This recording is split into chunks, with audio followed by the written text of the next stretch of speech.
আসসালামু আলাইকুম। আজকে আমি বিরিয়ানি রান্না করব। বিরিয়ানিটা কিভাবে রান্না করব চলেন দেখে আসি। আমি এখানে হাড় চর্বি সহ 1 কেজি খাসির মাংস নিয়েছি।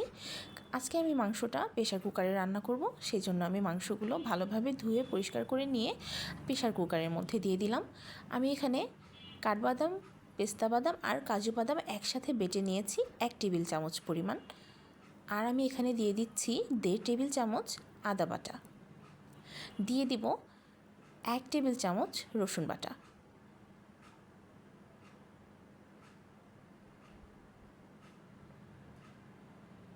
আমি এখানে দিয়ে দিলাম 1 কাপ পরিমাণে পেঁয়াজ কুচি, আপনারা চাইলে পেঁয়াজ বাটাটাও দিতে পারেন। দিয়ে দিচ্ছি কাঁচামরিচ চিরা, আমি কাঁচামরিচটা চিড়ে দিচ্ছি, আপনারা চাইলে বেটে দিতে পারেন।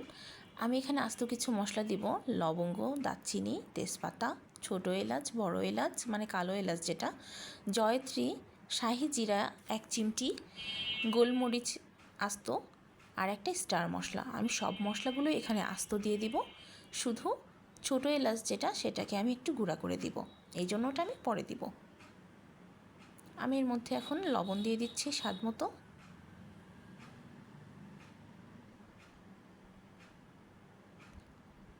এখানে আমি একটু কালারের জন্য মরিচের গুঁড়া দিচ্ছি 1 চা চামচ, ধনিয়ার গুঁড়া 2 চা চামচ আর আধা চামচ জিরার গুঁড়া। দিয়ে দিচ্ছি তেল। আমি এখন মাংসটাকে ভালোভাবে মাখিয়ে নিব। মাখিয়ে আমি এটাকে রেস্টে রাখবো 15 মিনিট মতো। আপনারা চাইলে এটাকে কিন্তু আরও বেশি সময় রাখতে পারেন। আমি ভালোভাবে মাখিয়ে নিয়েছি। আমি এলাচটা গুঁড়া করে দিয়ে দিচ্ছি।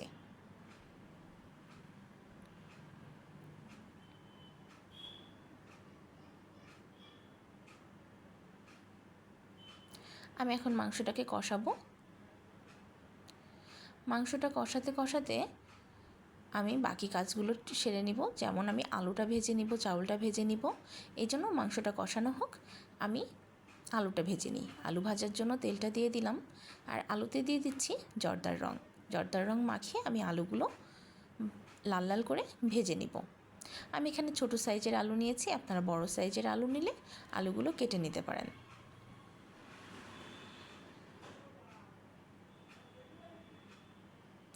আলুটা কিন্তু ভাজা হয়ে গিয়েছে। আমি এখন ভেজে নিব চাউলটা। আমি চাউল ভাজার জন্য এখানে 1 টেবিল চামচ ঘি দিয়েছি আর এর সাথে একটু রান্নার তেল মিশিয়ে নিয়েছি।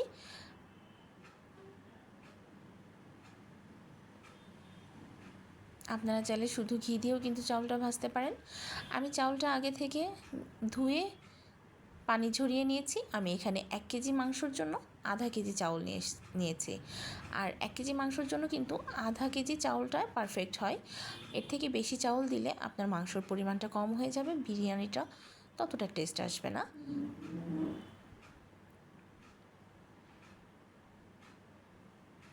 চাউলটাকে আমি খুব ভালোভাবে ঝরঝরা করে ভেজে নিচ্ছি। চাউলটা যত ভালোভাবে ভাজবেন মনে রাখবেন আপনার রান্নাটা বিরিয়ানি হোক পোলাও হোক ততটাই ঝরঝরা হবে। চাউলটা ভাজা হয়ে গিয়েছে। আমি এখানে মাংসটা কষাচ্ছি। মাংসর মধ্যে আমি দিয়ে দিলাম আধা চা চামচের একটু কম জয়ফল গুঁড়া দিয়ে আমি মাংসটাকে কিন্তু ভালোভাবে কষিয়ে নিচ্ছি। আর এর মধ্যে দিয়ে দিলাম আমি আগে থেকে ভেজে রাখা আলুটা। আমি আলু ভেজেছিলাম যেই তেলটা দিয়ে, সেই তেলটা সহ আমি আলুটা দিয়ে দিলাম। আমি আর 5 মিনিট কষিয়ে নিয়ে এর মধ্যে দিয়ে দিব এখন পানি।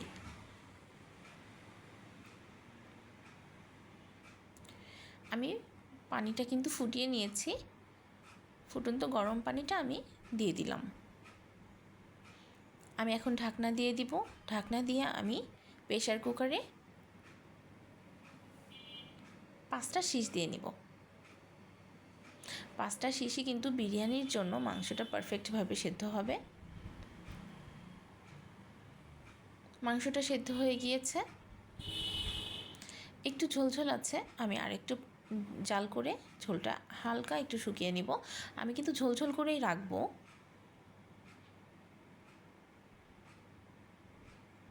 আমার ঘরে একটু রাঁধুনির বিরিয়ানির মশলা ছিল, আমি সেখান থেকে 2 চামচ দিয়ে দিচ্ছি। এটা অপশনাল, আপনারা চাইলে নাও দিতে পারেন।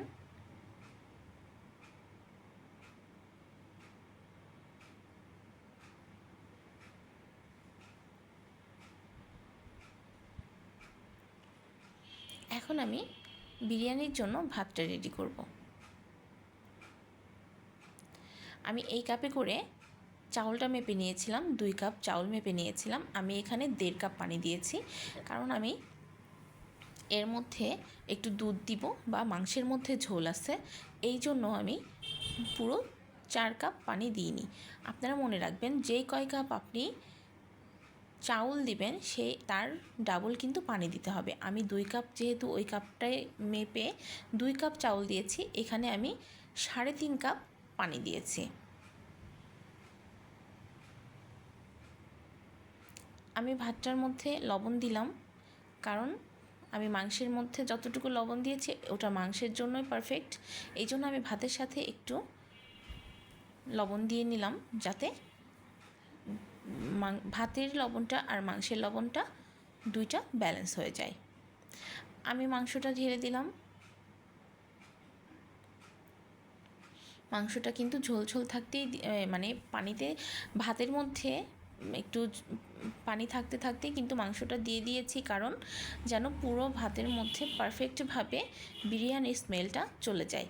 আর আপনি যদি ভাতটা অনেকটাই হয়ে যাওয়ার পরে দেন, এতে করে হবে কি, আপনার জায়গায় জায়গায় ভাতটা সাদা সাদা থেকে যাবে, পুরো জায়গায় কিন্তু আপনার মাংসের ঝোলটা মিশবে না।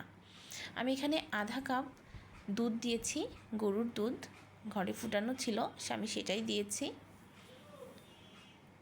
আমি এখানে 1 চা চামচ ঘি দিয়ে দিলাম। আমি ঘিটা একটু মিশিয়ে নিব।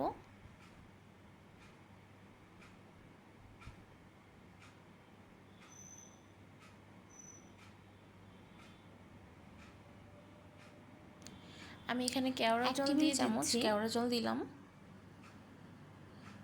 আধা টেবিল চামচ গোলাপ জল দিলাম। এখন আমি একটু ঢেকে দিব। আমার বিরিয়ানিটা কিন্তু রেডি হয়ে গিয়েছে। আমি এর ওপরে একটু বেরেস্তা ছিটিয়ে দিলাম।